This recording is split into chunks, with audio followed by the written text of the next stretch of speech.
Une des fonctionnalités majeures apportées par la version d'Android 2.2 est la fonctionnalité app2sd. Donc c'est une fonctionnalité qui permet de déplacer les applications du téléphone vers la carte SD. Cette fonctionnalité n'est pas d'office sur une application, il faut que le développeur l'active. Donc pour l'activer, nous allons créer un projet Android. Donc je crée un projet Android, je vais l'appeler formation.app2sd. Alors il faut que le projet soit en 2.2. Cela n'empêchera pas l'application de fonctionner en 1.5, mais pour pouvoir activer cette fonctionnalité, il faut que le projet soit compilé avec le framework 2.2. Donc je mets le framework 2.2, je vais l'appeler app2sd comme formation.app2sd. Je vais lui demander de me créer une activité principale. Et comme je vous disais, l'application doit être compilée en 2.2, mais peut fonctionner sur un 1.5. Seulement, sur un téléphone qui est en 1.5, en 1.6, en 2 ou en 2.1, l'utilisateur ne pourra pas bénéficier de la fonctionnalité app2sd qui permet de déplacer vers la carte mémoire du téléphone. Donc je vais mettre le minimum SDK 3, c'est-à-dire Android 1.5 minimum. Notre projet est créé. Je vais faire un petit coup de clean, voilà. Des fois, donc, comme vous avez pu voir, il peut y avoir le point d'exclamation. Il suffit juste de faire un clean du projet. Ça le recompile et ça nettoie les erreurs éventuelles qu'il peut y avoir. Donc, pour activer la fonctionnalité, c'est très simple. Il suffit de faire une petite modification dans le Android manifest.xml. Nous allons afficher le XML plutôt que l'interface graphique. Et dans le tag manifest, il suffit de rajouter Android install location. Vous voyez, il me le propose, donc je le valide. Et ici, j'ai plusieurs choix. Donc, auto, cela permet à l'utilisateur de le faire lui-même. Ou si le système décide de le déplacer par défaut, ça se fera automatiquement. Internal only signifie que vous interdisez à l'application d'être déplacée sur la carte SD. Et preferred external, c'est la façon de dire à l'application, si elle le peut, s'il y a une carte SD, qu'elle s'installe directement sur la carte SD, plutôt que d'attendre que l'utilisateur le fasse lui-même. Donc nous allons activer en auto. Je vais donc exécuter mon projet dans mon émulateur. Donc j'ai créé un émulateur avec Android 2.2. L'application se déploie et va se lancer. Voilà, donc l'application affiche juste un Hello World. Bon, elle ne fait rien de particulier puisqu'on n'a rien fait de particulier dans notre code. Mais je vais aller voir dans les paramètres de l'application. Donc ici, on va dans Application, dans Manage Application. Et ici, on peut voir différentes applications qui sont installées. Et donc notre application app2sd. Je rentre dedans et vous voyez le bouton Move to SD card est cliquable.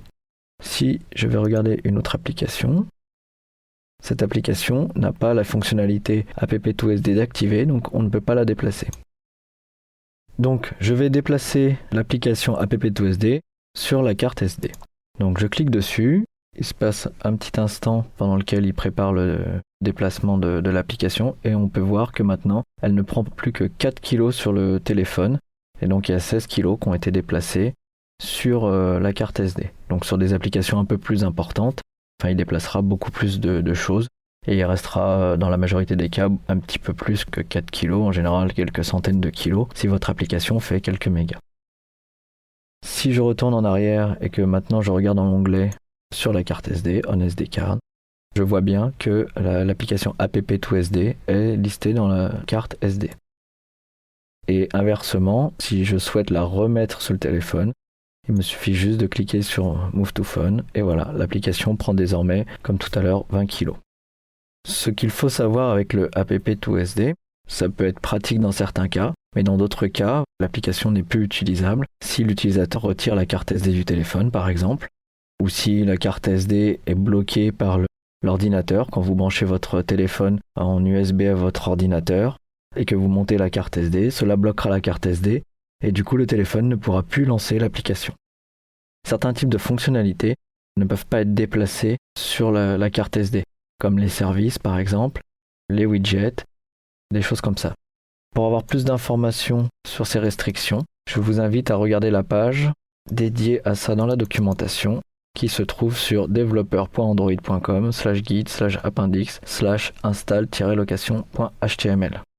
Donc dans cette page, tout ce qui est autour de cette fonctionnalité est listé, comme par exemple les applications qui ne doivent pas être installées sur un stockage externe.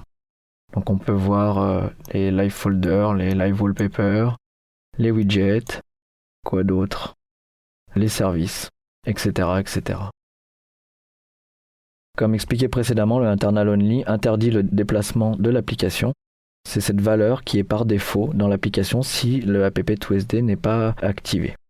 Je vais maintenant installer l'application sur un émulateur en version 1.5.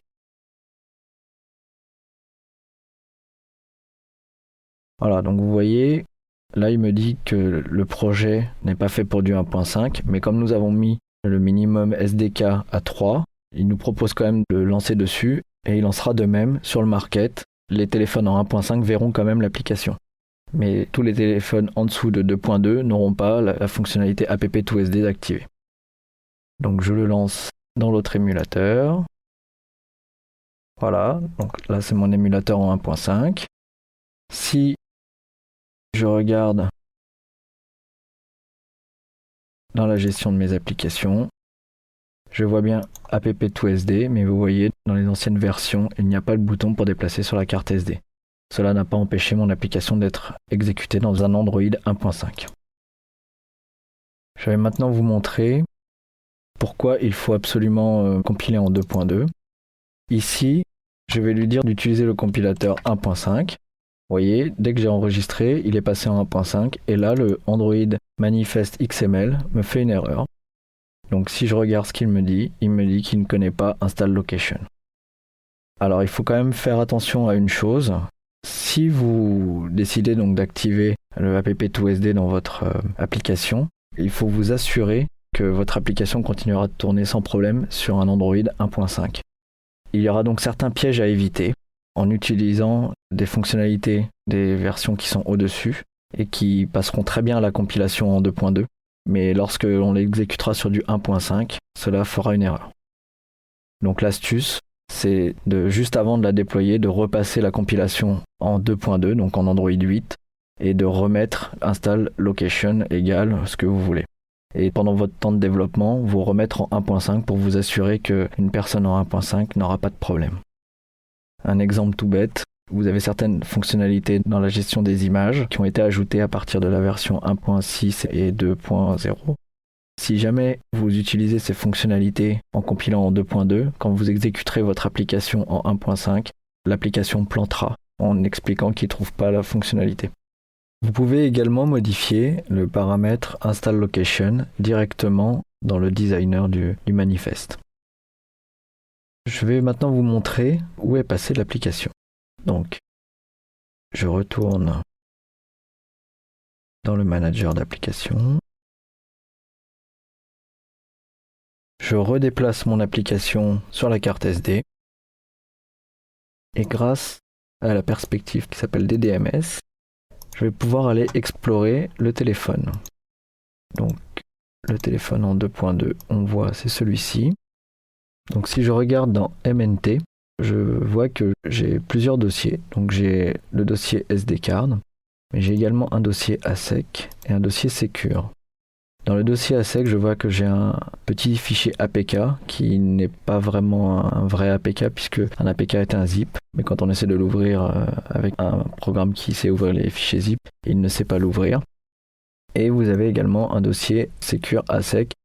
Et c'est à cet endroit-là où il va mettre de façon cryptée toutes les informations de votre application. Donc, comme indiqué dans la page officielle d'Android, il est expliqué que toutes les informations privées des données privées, les bases de données et tous les codes natifs restent sur le téléphone, mais tout le reste est exporté sur la carte SD et de façon cryptée avec une clé aléatoire qui ne peut être lue que par le téléphone qui a généré le fichier sur la carte SD. Ça signifie en d'autres termes que si une personne prend le fichier qui se trouve sur la carte SD et essaye de l'exécuter sur un autre téléphone, cela ne fonctionnera pas. Donc cela garantit une certaine sécurité de votre application pour éviter qu'elle se balade si jamais votre application est payante et que vous ne voulez pas faciliter la propagation de l'application sans que la personne soit passée par le market. Pour voir à quoi ressemble le contenu du fichier ASEC, je vais le déplacer sur le bureau et je vais essayer de l'ouvrir. Donc le fichier que j'ai récupéré du téléphone, on peut voir qu'il fait 2,06 mégas, qui est beaucoup plus important que l'original. Je vais essayer de l'ouvrir avec un bloc-notes pour voir à peu près à quoi cela ressemble. Et on peut voir qu'effectivement c'est du binaire. Et comme je vous l'ai dit, c'est crypté, donc on n'a pas moyen de l'ouvrir et de voir ce qu'il y a dedans. Voilà. Donc grâce à la fonctionnalité app2sd, vous pourrez donc faire bénéficier les utilisateurs d'un gain de place sur leur téléphone si votre application ou votre jeu fait 2, 3, 4 mégas, sachant qu'il n'y a pas beaucoup de place en général sur la carte mémoire du téléphone. Cela permettra aux utilisateurs de déplacer le jeu ou l'application sur la carte SD et évitera que l'utilisateur soit obligé de la désinstaller pour gagner un peu de place et pouvoir installer d'autres applications, comme ça arrive assez régulièrement.